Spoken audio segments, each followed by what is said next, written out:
तबाही मचाई है। कठुआ, किश्तवाड़ समेत कई जगहों पर बाढ़ को लेकर हाहाकार मच गया है और अभी भी ये कहा जा रहा है कि मुसीबत अभी खत्म नहीं हुई है, क्योंकि आने वाले दिनों में और ज्यादा बारिश होगी। ऐसे में लोग सतर्क रहें।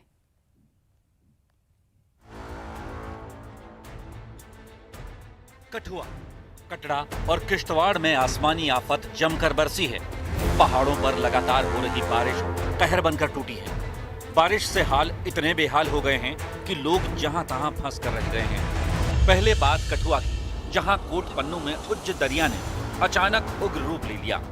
दरिया के तेज बहाव में 2 युवक फंस गए।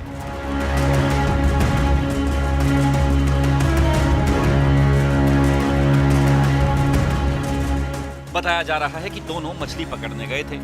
चंद सेकंड के अंदर वहां जलस्तर इतना बढ़ गया कि दोनों वहीं फंस गए। कई घंटे फंसे रहने के बाद मौके पर पहुंची एसडीआरएफ और पुलिस की टीमें पूरी मुस्तैद दिखाई दी। पानी का बहाव इतना तेज कि रेस्क्यू के लिए पहुंची एसडीआरएफ के लिए भी हालात चुनौती भरे बन गए। कुदरत की इस तबाही के बीच माता वैष्णो देवी की यात्रा एक बार फिर मौसम की मार का शिकार हो गई। कटरा में मूसलाधार बारिश ने हिमकोटी मार्ग पर भूस्खलन का खतरा पैदा कर दिया है।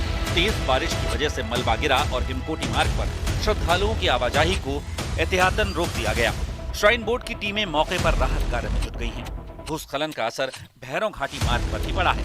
वहां भी मलबा गिरा है और सुरक्षा कारणों से वो मार्ग भी फिलहाल बंद कर दिया गया है। जम्मू कश्मीर में हर तरफ से मौसम की मार की एक जैसी तस्वीर सामने आ रही है।